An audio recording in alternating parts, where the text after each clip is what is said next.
बेंजा गारो जनजाति का मुखिया था। वो सबसे अमीर था। जनजाति के लोग उसे बहुत मानते थे।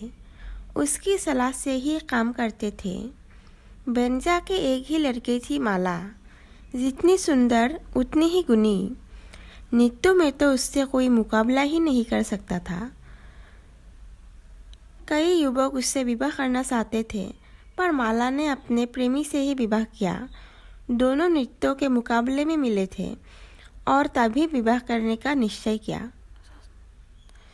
गारो जनजाति की रीतिनुसार लड़की ही माता पिता के परिवार का वारिस होती है और विवाह के बाद लड़की का पति लड़की के घर आकर उसके परिवार के साथ रहता है। माला का पति भी माला के घर में आकर रहने लगा।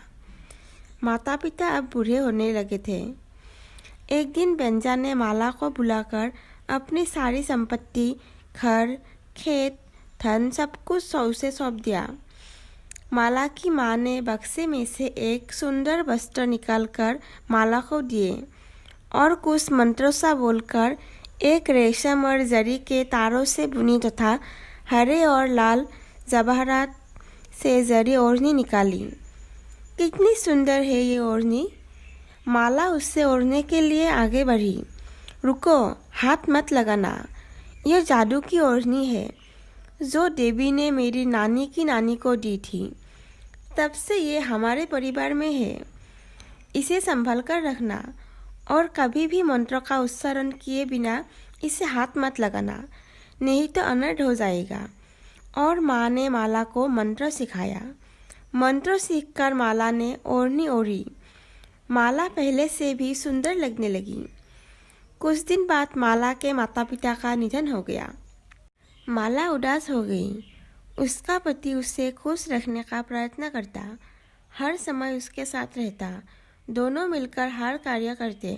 माला माँ की दी हुई जादू की ओढ़नी बहुत संभाल कर रखती। मंत्र पढ़कर उसे केवल खास मौक़ों पर पहनती और धूप दिखाकर फिर बक्से में रखती। उस वर्ष सावन और भादों में मूसलधार वर्षा हुई। कई दिन तक लगातार वर्षा होती रही। एक दिन अच्छी धूप निकली। माला ने घर के कपड़े धूप में सुखाने के लिए डाले। उसमें उसने अपनी बहुमूल्य जादू की ओढ़नी भी धूप में डाली। माला ने सोचा, क्यों न कपड़ा सूखने तक मैं बाकी काम कर लूँ। ये सोचकर माला घर के अंदर चली गई। जाने से पहले उसने पति को बताया, चाहे कितनी भी गीली हो जाए, ओढ़नी को हाथ मत लगाना।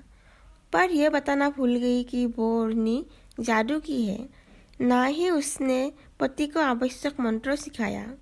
उसने सोचा, कड़ी धूप है, वो जल्दी से अपना बाकी का काम करके लौट आएगी और ओढ़नी तथा अन्य कपड़े उठा लेगी।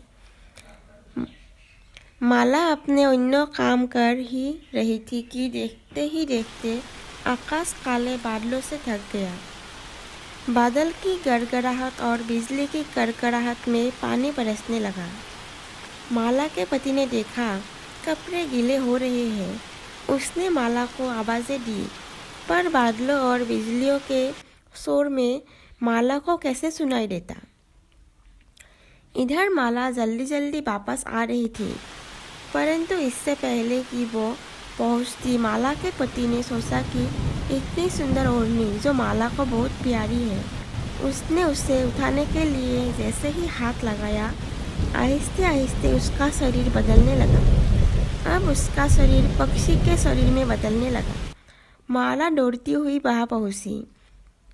पति को हाथ लगाते ही उसका शरीर भी बदलने लगा, पर उसके पक्षी शरीर में पंख कम निकले क्योंकि ओढ़नी का सारा रेशम तथा हरे लाल जवाहरात पक्षी का शरीर बने पति के पंखों में बदल गए थे। हरे नीले चमकीले पंखों वाला उसका पति बना मोर और माला बनी कम पंखों वाली मोरनी। आज भी जब कभी आकाश में काले बादल छा जाते हैं और बारिश की रिमझिम होने लगती है, तो मोर नाचते हुए अपनी मोरनी को आने के लिए आवाज़ देता है।